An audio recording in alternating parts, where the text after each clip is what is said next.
Bonjour et bienvenue. Aujourd'hui, on va s'intéresser à une question qu'on a tous vue des centaines de fois sans jamais vraiment y penser. Mais au fait, pourquoi un arc-en-ciel s'est courbé?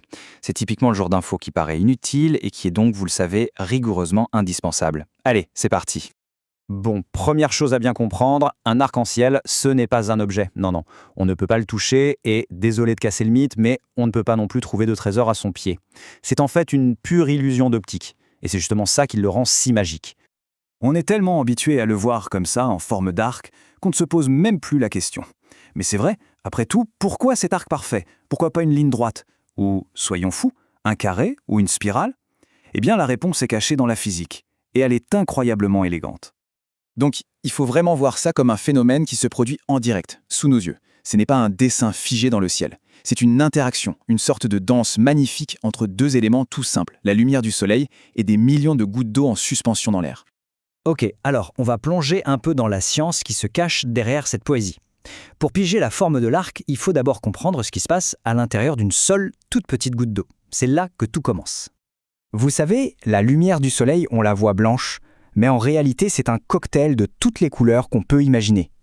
Et chaque gouttelette de pluie va se comporter comme un prisme miniature, un tout petit diamant capable de décomposer cette lumière et de nous révéler toutes ces couleurs cachées. Alors imaginez le voyage d'un rayon de lumière, en 3 temps. D'abord, il entre dans la goutte, et hop, il se plie une première fois, c'est la réfraction. Ensuite, il rebondit tout au fond de la goutte comme sur un miroir, c'est la réflexion. Et enfin, en sortant, il se plie une deuxième fois, et c'est ce double virage qui force les couleurs à se séparer. C'est magnifique. Et c'est là qu'on arrive au cœur du mystère. Accrochez-vous, parce que tout ce spectacle grandiose, toute cette géométrie parfaite, repose en fait sur un seul et unique nombre. Un angle bien précis qui explique absolument tout. En fait, quand la lumière ressort de la goutte d'eau, chaque couleur prend un chemin légèrement différent. Le violet, par exemple, sort avec un angle d'environ 40 degrés. Le rouge, lui, s'écarte un peu plus et il sort à 42 degrés. Et toutes les autres couleurs, le vert, le jaune, etc., se trouvent juste entre les deux. Retenez bien ce chiffre, 42 degrés. C'est l'angle de la couleur rouge. C'est la clé de voûte de toute notre histoire. C'est ce nombre qui, à lui seul, va littéralement dessiner l'arc-en-ciel dans le ciel. Bon, maintenant qu'on a toutes les pièces du puzzle, la lumière, les gouttes d'eau et notre angle magique de 42 degrés, il est temps d'assembler tout ça. On va enfin découvrir la vraie forme, la forme cachée de l'arc-en-ciel. Tout est une question de point de vue. Pour que l'on puisse voir la couleur rouge issue d'une goutte d'eau, il faut que notre œil, la goutte d'eau et les rayons du soleil forment un angle parfait de 42 degrés. Pas 41, pas 43. Pile 42. C'est d'une précision absolue.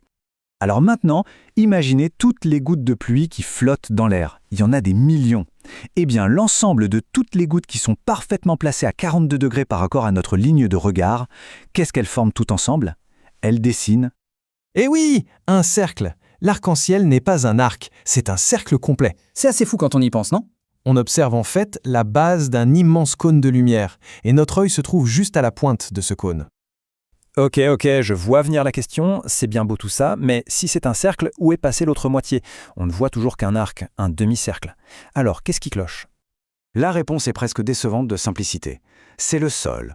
L'horizon nous cache la vue et coupe littéralement le cercle en deux.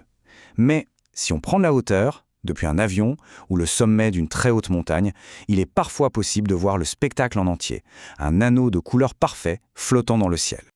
Allez, comme on adore les infos totalement indispensables, voici une petite rafale de faits amusants pour briller la prochaine fois qu'il pleut et qu'il fait soleil en même temps.